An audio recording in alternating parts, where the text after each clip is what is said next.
Les accords franco-maliens ont été paraphés ce matin, nous vous l'avons dit, et vous avez pu écouter la retransmission de la cérémonie qui a marqué ce grand événement. Indépendants, nous le sommes.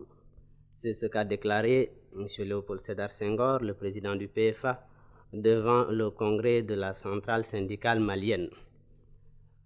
En effet, nous sommes aussi indépendants que n'importe quel dominion du Commonwealth. Il ne nous reste plus, dit-il, aucune obligation autre que celle de consulter nos partenaires. À la place du Conseil exécutif, nous avons préconisé et obtenu la conférence des chefs de gouvernement des États membres de la communauté rénovée.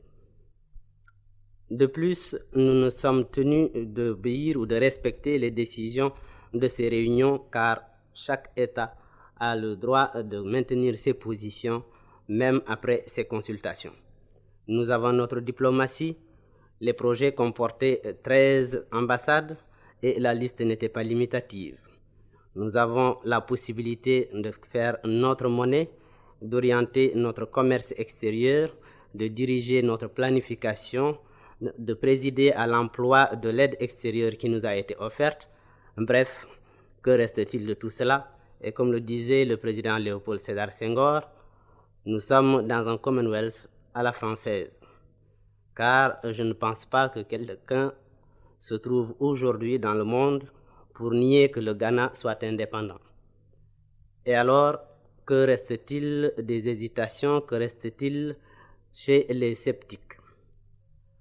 Mais je crois que l'essentiel dans la signature de ces accords réside dans le fait suivant, c'est que ces accords ouvrent une porte grande ouverte à l'unité africaine. Il y a un an, à mes auditeurs, après cette réunion de triste mémoire où le comité exécutif refusait d'admettre le Mali comme État membre de la communauté, vous vous en souvenez, le président Modibo Keïta avait rapporté de son entretien avec le général de Gaulle. Cela se passait il y a environ un an. J'avais demandé au général de Gaulle s'il pensait conserver les États indépendants actuels, Guinée et ceux qui le seront en 1960, Cameroun par exemple, dans l'ensemble français. Le général de Gaulle avait alors affirmé que telle était son intention et qu'il étudierait le problème. À mes auditeurs maliens, n'était-ce pas déjà l'ébauche de la solution au problème de l'unité africaine face à la balkanisation, car il ne faut pas l'oublier, la première vocation de la Fédération du Mali et du PFA, c'est bel et bien l'unité africaine. Cette solution que recherchait le général de Gaulle, eh bien, c'est le Mali qui l'a trouvée, la voie malienne de l'indépendance dans l'amitié et la solidarité qui aboutit à une confédération multinationale, n'est-elle pas la vraie solution au problème de l'unité de tous les États africains? Mais vous en serez convaincus en écoutant ce qu'a dit ce matin le président Modibo Keïta lors de la cérémonie qui a marqué le paraphe des accords franco-maliens. Les négociations franco-maliennes sont couronnées aujourd'hui par la signature des accords de transfert et le paraphe des accords de coopération. Dans quelques semaines, la Fédération du Mali sera de l'aréopage des États indépendants.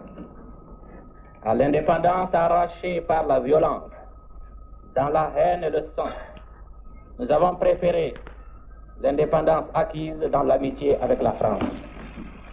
Monsieur le Premier ministre, votre action personnelle a été déterminante pour cette promotion pacifique de la Fédération du Mali. Nous vous en remercions très sincèrement. Certes, les négociations ont été longues, parfois difficiles, mais toujours empreintes de courtoisie et de cordialité. C'est la preuve de la volonté ferme des deux délégations d'arriver à une conclusion qui garantisse l'indépendance du Mali et définisse sur des bases nouvelles et solides la coopération entre nos deux États et les autres États africains de la communauté.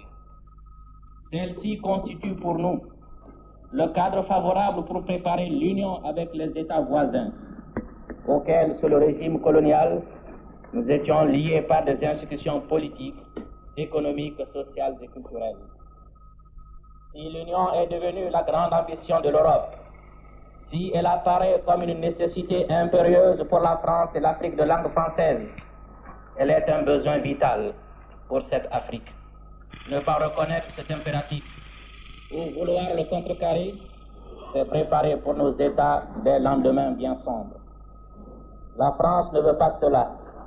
Nous en avons la conviction, car une Afrique divisée offrira inévitablement un champ favorable à la misère, au désordre et compromettra gravement la paix du monde. Nous savons que l'indépendance politique ne résout pas automatiquement tous nos problèmes, mais elle nous permet de les poser nous-mêmes, d'y apporter nous-mêmes les solutions appropriées. Nous savons également qu'il nous faudra, pour notre développement économique, social et culturel, des concours extérieurs de France et peut-être d'ailleurs. Dans la conception malienne des relations avec la France, dans une communauté rénovée, dans une zone franque conçue comme une zone de solidarité et de développement, le Mali apportera sa contribution. La France, nous en sommes convaincus, ne faillira pas à sa mission. En ce jour solennel qui ouvre la voie à une nouvelle étape des relations entre la France et ses anciennes colonies, qu'il me soit permis de saluer l'action courageuse de l'ancien ministre Gaston Defferre, dont la loi cadre pour les territoires d'outre-mer prépara les Africains à la gestion de leurs affaires. Il me faut rendre hommage au général de Gaulle qui demeure la chance de la France et dont le libéralisme audacieux a permis le renouvellement pacifique des relations France-outre-mer. Grâce à sa clairvoyance, à sa grande compréhension des problèmes africains, la France n'est plus seule et ne sera plus seule. Vers elle montre spontanément la confiance et l'amitié des peuples africains qui se détachaient petit à petit d'elle. La communauté est rénovée. Sa force, elle ne la puisera pas dans la valeur juridique des textes, mais dans la volonté commune de rester ensemble, unis, solidaires, avec la diversité et le respect de nos souverainetés. Le Mali sera fidèle à ses engagements vis-à-vis de la France, vis-à-vis de la communauté de l'Afrique, mais il entend aussi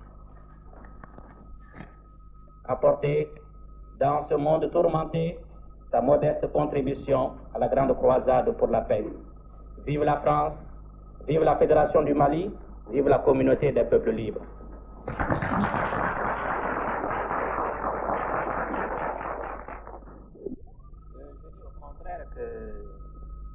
La délégation du Mali a été guidée dans ses négociations par le souci de sauvegarder sa liberté d'action en ce qui concerne la possibilité de l'unité africaine. Et c'est ainsi que nous avons renoncé à la frappe d'une monnaie malienne pour conserver le franc CFA qui constitue le seul élément de liaison des anciens États de l'ancienne AOF. Et puis, d'autre part, dans les conditions offertes aux ressortissants des autres États de la communauté et dans notre volonté d'adhésion à la communauté, nous avons été guidés également par le souci de ne pas être isolés, de ne pas être séparés surtout des autres États africains de la communauté. Et nous pensons que ces contacts permettront de résoudre les difficultés qui ont surgi pendant ces derniers mois entre les États et que la solution de ces difficultés inévitablement nous rapprochera et nous amènera très certainement à la réalisation d'une unité africaine en ce qui concerne l'ancienne AOF. Justement, M. le Président, cette question en amène une autre. Que pensez-vous des déclarations favorables faites ces derniers temps par le président Hamani Diori? Ces déclarations, à mon avis, sont l'expression de cette volonté d'union qui se manifeste à l'heure actuelle en Afrique. Et je disais tout à l'heure que notre souci, notre ambition, c'est la reconstitution de l'ancienne AOF, mais cela n'exclut pas également le rapprochement avec les autres États africains d'expression anglaise ou d'expression portugaise. Et quant à nous, nous avons décidé que dans les futures rencontres entre peuples africains, eh bien, nous apporterons notre thèse en ce qui concerne les relations entre les États africains d'une part et les États africains et leurs métropoles d'autre part. Donc en conclusion, ces accords permettront au contraire l'unité africaine.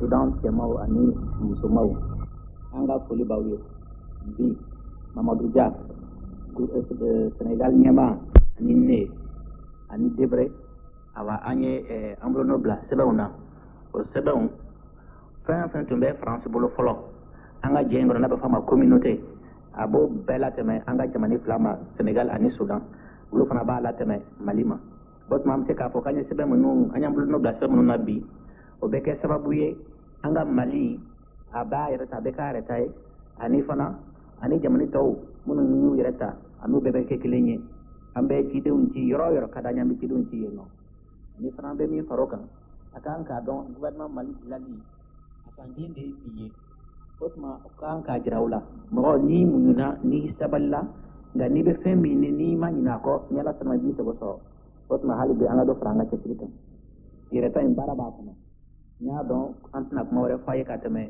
amami fo kaban ganga ngamingele ya auma yera tan mi se ka sabati o e barai o e benye o e sabali o e munuye ni ala sonama kuma munu ni ma wore se ka fo ku be awdu sutien wala ni be ala go sinaye o kuma se kana ta o kana toro basta kuma fudo on ko de min jira awla kata nyinana kana bla san wore la kata bla san wore kola malika yerata ani jamane to ukaje kabara ke mima na bwako na anaye anga foli bawiye